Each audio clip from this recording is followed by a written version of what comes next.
You've read that your gut biome has a huge impact on your health, mood, and emotion, but it's not for the reasons you've been programmed to believe.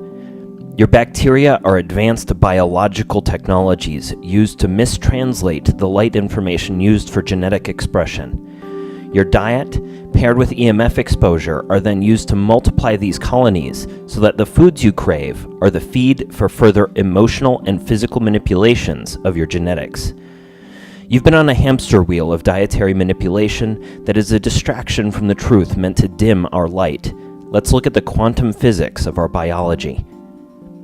The vegan movement is an Agenda 21 depopulation initiative masked by the promise of world peace and financial rescue. It's a plan much older than its announcement implies and equally complex in how it uses light, water, and magnetism to distort the magneto-hydrodynamic equations our body uses to translate information. I'm going to start with a sledgehammer. Vegetables do not exist in the wild. They have been genetically bred and engineered for thousands of years. The term vegetable does not exist in any botanical documentation, and the majority of plants are actually poisonous and endotoxic to humans. All vegetables, therefore, are GMO, and why this is so significant and mind-blowing will be revealed as you continue to listen. To understand how this applies, we must look at our quantum biology.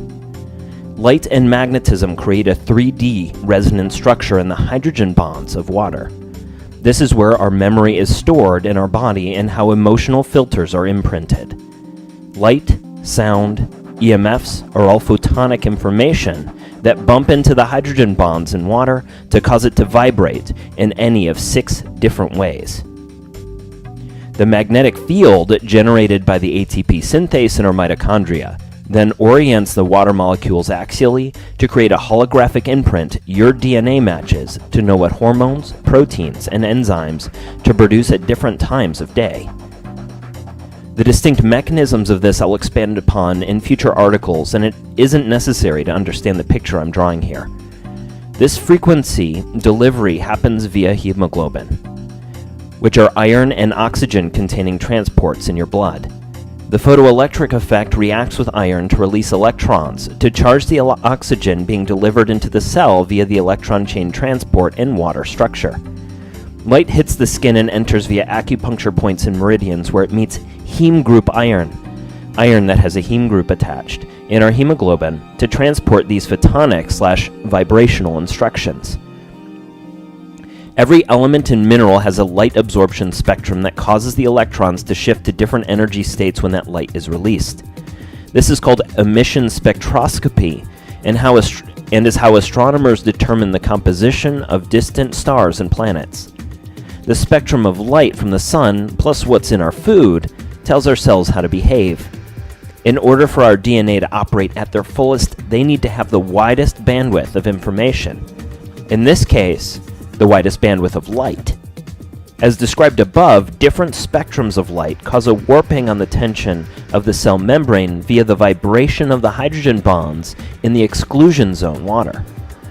This resonant structure created by light and magnetism work with the DNA antenna to know which codons to encode. As light crosses the membrane, this vibration creates biological time in the cell that allows protein to fold over, proton tunneling, and so on to occur. Mineral deficiency is a light deficiency, not a need for more rocks. We are led to believe that we need minerals for our body to function, and a deficiency of specific minerals causes illness. But it's really that the mineral deficiency is a light deficiency, which, hopefully, the light contained within the mineral can balance. This is why most any diet works for people who get adequate sunrise sunlight and have minimal artificial light and EMF exposure. Food becomes less critical when you're connected to enough light. If you follow the thread here that malnutrition is actually a light arrhythmia issue, then we will see that all disease is a dysregulation in the balance of light our cells receive and transmit. The consequences of this mistranslation will be a major part of what I attack on this blog. Now that we're beginning to see a picture of how important light is, let's look at why plants are not food. Plants can only absorb light in the spectrum of chlorophyll A and B, which are 400 to 700 nanometers in wavelength. Animals absorb and require 200 to 1100 plus because we are more complex and require more information for genetic expression. Remember, it's the light that determines the proteins and hormones our body produces, not the food itself. That's why vegans tend to need to supplement vitamin K and B12, which play huge roles in thyroid and metabolic signaling. Losing the light information in those vitamins is slowing the metabolic rate, reducing autophagy, and increasing inflammation. Plants contain non-heme iron and other inorganic minerals, which are not bioavailable. This means the iron doesn't end up in your hemoglobin to transport light. It needs that heme group. Instead, it collects in our cell membranes along with other non-carbon bonded minerals like heavy metals and fluoride. The micronutrients in vegetables are not carbon bonded. This makes them incapable of reacting to release the light and energy they can contain. You're effectively eating rocks out of your yard. So what happens when we eat them? They make fertile soil and collect in our cell membranes. Remember, heavy metals, toxins, etc. are stored in fat, especially unsaturated fats. And our cell membranes have a load of it. Fertile soil has fewer electrolytes and is thus less conductive. This means it is slowing our metabolic rate and feeding our gut flora by providing them ample nutrients to build plant soil in the gut. As these minerals and heavy metals collect in our cell membranes, the cell membrane dehydrates, meaning the hydrogen bonds start to break. The water becomes less structured, and the lens through which we process information becomes clouded and filtered. In order to understand why we're told to eat plants, we must dig a little deeper and look at a much larger picture, and it involves bacteria and genetic modification. Bacteria are translators of information, and each milliliter of our blood contains over 1,000 of these buggers. They are technology much like we conceptualize as nanomachines. In soil, they digest various electrolytes to create less conductive, more fertile soil for plants to grow. In our body, they break down the food we eat into pulses of light, information, ones and zeros, short-chain fatty acids, energy, and waste, heat/loss, and electronics. It's a biosynthetic nanomachine. These lipopolysaccharides they produce are also endotoxic, and I'll get into that a little bit later. The flora on our skin and gut is acquired at birth from the mother and develops over the first 3 years of life. If you're unfamiliar with how we're programmed for this experience in this lifetime, it involves prenatal trauma and trauma that occurs the first 25 years of life, though the majority of which occurs during prenatal and the first 5 years on the planet. This led me to believe the imprint of bacteria from our mother is part of the prenatal imprint of our ancestral programming. Bacteria are filters, and the type and quantity of them determine how much filtering they are doing to the information we process through our bodies. The bacteria on our skin alters light. The bacteria in our gut does the same. This is the real truth behind why sunscreen eventually leads to cancer. The imbalance in light entering the body creates dysregulation in our natural biorhythms and death-rebirth cycles. The same way our bacterial mitochondria take light information and convert it to energy and protein, the bacteria in our body take food and convert it to pulses of light. Open up any biochemistry book and you'll see there are no transporters into the cell for protein, fats, or carbohydrates. Just electrons via the electron chain transport proton pump systems. Our mitochondria seem to break the laws of thermodynamics. They somehow produce more output energy than they receive as input energy.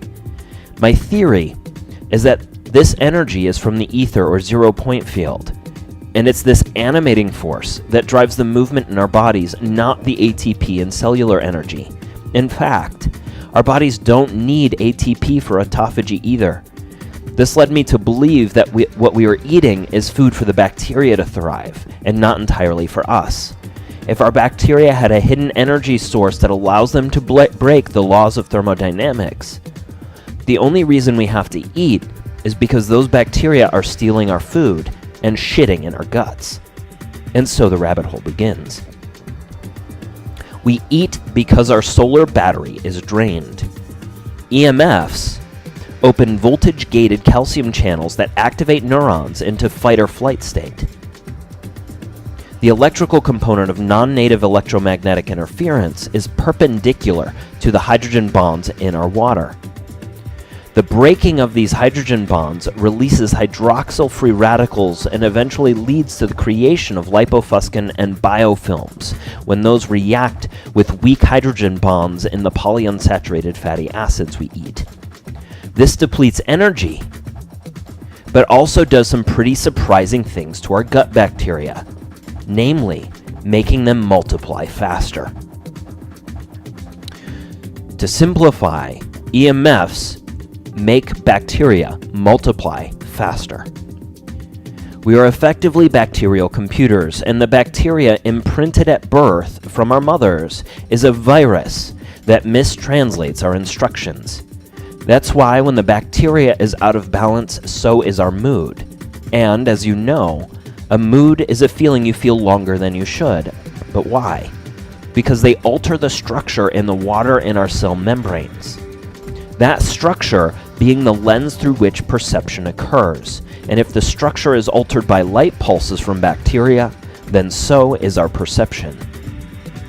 Our gut flora is effectively an endocrine organ, but instead of regulating our systems, it's imprinted to create various forms of dysregulation. Let's step back to the early 1900s when penicillin was first invented. We saw millions of people die from plagues and illness, and suddenly, by accident, a cure is discovered. This cure uses mold to kill the so-called bad bacteria. We are thus programmed to believe there is suddenly bad bacteria that must be culled, and good bacteria that must be fertilized. So the population is culled by close to 50 million, a cure is released to the public, and a new agenda begins about the preservation of the good bacteria. If you're familiar with alternative ancient history, you'll know that we were genetically modified using bacteria some 15,000 years ago. Where do you think we got our mitochondria? Today, GMOs are created using bacteria that is injected into animal and plant tissues. Which bacteria? E. coli. This E. coli has specific instructions and modifies genetics in a specific way. There was a study done between children in Africa and children in Italy in terms of the development of their gut flora. In Africa, these children ate low animal protein and fat, high polysaccharides, and high plant protein. In Italy, they ate a diet higher in animal products and meats, but lower in plant matter. The children in Burkina Faso in Africa had a substantially more diverse gut biome by the time they were 3 years old, in order to aid the digestion of indigestible plant polysaccharides. Humans can't digest starches, fibers, oligosaccharides, or sugar alcohols without their gut bacteria, and all of those are endocrine disruptors and endotoxic. Gut bacteria uses the non-heme iron and other inorganic minerals in our blood as fuel to produce lipopolysaccharides. These contain toxins and endocrine disruptors to prevent bugs and animals from eating them. These endocrine disruptors, ROCks, and iron cause dysregulation in our system. In addition, the majority of vegan, SAD, and keto diets tend to be high in these minerals and high in polyunsaturated fatty acids. PUFAs are polyunsaturated fatty acids. These include DHA, ALA, CLA, fish oils, various nuts, etc., and the unsaturation refers to the strength of the hydrogen bonds. PUFAs have very weak hydrogen bonds that, when exposed to heat and oxygen, oxidize. Our bodies are 98.6 degrees and filled with oxygen. What do you think happens when you ingest these poisons? And take note, when you look at the back of a box that says fat content, and there's more fat in there than is included in the saturated fat number, the rest of that is unsaturated or polyunsaturated fats. That is what's making you fat, not the sugar content in your food. When we eat these PUFAs, the hydrogen bonds immediately break and oxidize, releasing reactive oxygen species and singlet free radicals. This increases inflammation, reduces energy, and decreases metabolic rate by inhibiting thyroid function. When these PUFA oxidize, they interact with the lipopolysaccharides produced by gut bacteria to create a photopigment called lipofuscin, which is a biofilm that coats our organs. This biofilm is the true cause of resistant bacteria, but it is also an amplifier of the oxidative damage caused by UV and blue light. It's a light filter that shows up as dark spots that eventually lead to skin cancers and other forms of cancer. Where is the thyroid? It's in our throat, and for those into the metaphysics, also where our throat chakra is. When thyroid function drops, so does our metabolic rate. Apoptosis, autophagy, cell recycling needed for healing and replacing bad cells, and ultimately disease begins to form from this dysregulation because bad cells aren't dying when they should be. But more importantly, as our throat chakra is cut off, so is our ability to speak our truths. Betray yourself in order to avoid betraying someone else, says society. In order to understand this, we need to go back to the early 1900s once again, when Kellogg's decided to put heavy metals in cereal, with an argument that if men had less libido, it would make them less aggressive and violent. Google that, it's a public fact. What was really happening is they knew the addition of heavy metals collect in our cell membranes and cause calcification. Hello, fluoride. This slowing of our function dims our ability to process new information by clouding the water lenses through which we translate information. Fluoride has more electrons than oxygen does and is in the same group. That's very important to remember. Then, we see GMO foods on the rise after the introduction and disappearance of cloning. Cloning led to the creation of bacterial computers that take voltage and convert it to light, just like in our bodies, and thus the synth was born via genetic modification. Genetic modification uses E. coli bacteria to imprint information on the host DNA, and EMF literally doubles the proliferation of this bacteria. It has also been demonstrated that 5G EMF literally breaks the oxidative phosphorylation system in our mitochondria. As GMOs and EMF rises, people start to get ill from the imprints left from these dysregulating signals. People begin to have chronic anxiety, depression, cancers. So we are told to blame sugar for the disease when it's really PUFA and EMF creating chronic inflammation and preventing the downregulation of our parasympathetic responses. And thus the vegan and keto movements were born. Nix the sugar, eat the fat. And so people began dumping highly unsaturated and poisonous fatty acids like DHA into their bodies because they believed sugar is the devil, when it really was the PUFA all along. It's a systematic attempt to slow the metabolism and prevent evolution. The combination of diet, PUFA, antibiotics, and vaccines created an environment for the growth of mold and bacteria and mucus that parasites and bacteria can hide behind. Then we are bombarded with EMF exposure via Wi-Fi, cell phones, 5G. These long wavelength signals not only are information in the form of photons, these photonic energies simultaneously stimulate the expansion of the bacteria used to alter our expression. Since bacteria and parasites alter over 1,000 hormones in the body, I was curious how much information in regards to testosterone and estrogen were correct. Every day, men and women are fed information about their hormones that keep us perpetually out of balance. Men are programmed to think estrogen is a female hormone, and women are told testosterone makes them too masculine. And suddenly, we have a society perpetually incapable of balancing their own masculine and feminine energies and becoming whole. Men and women need both. We are meant to switch between male and female with each incarnation here. We are having such energy imbalances on this planet right now because people are showing up in the same gender repeatedly, causing tremendous imbalance in their karma. This is why we are having so many new genders on this planet as people struggle to integrate energies they are told must be kept separate. So let me state this plainly. Men and women benefit from both high testosterone and estrogen. The side effects in men from estrogen are not from heightened estrogen, but from the PUFA and endocrine disruptors in their diets. We benefit from both testosterone creation and estrogen emotion so that our energies can balance. Throwing humanity off balance is an easy way to keep us manipulated, distract, divide, confuse, and control. Watching us are entities that have a vision for our society that will best serve us.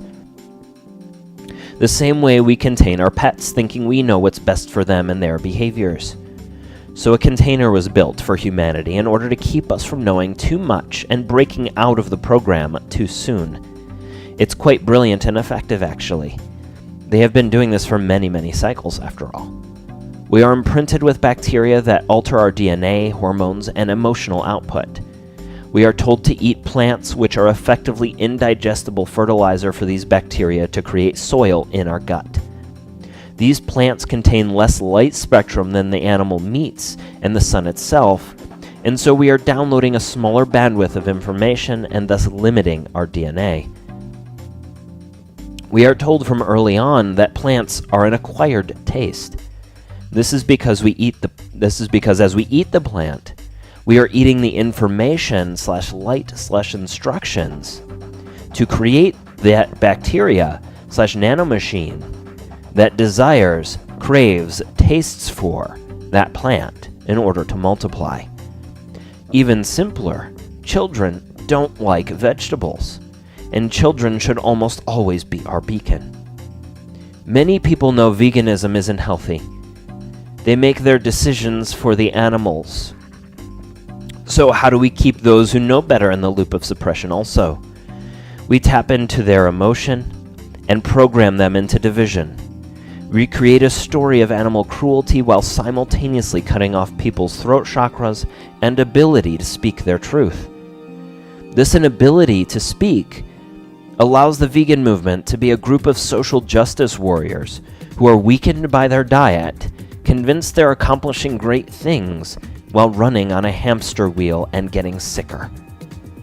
The agricultural systems creating GMO vegetables for eating are not of the earth like you're told. They're fake foods created by thousands of years of genetic modification.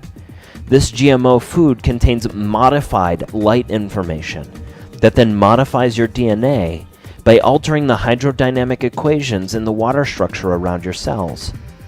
Today we don't read books. We look at images.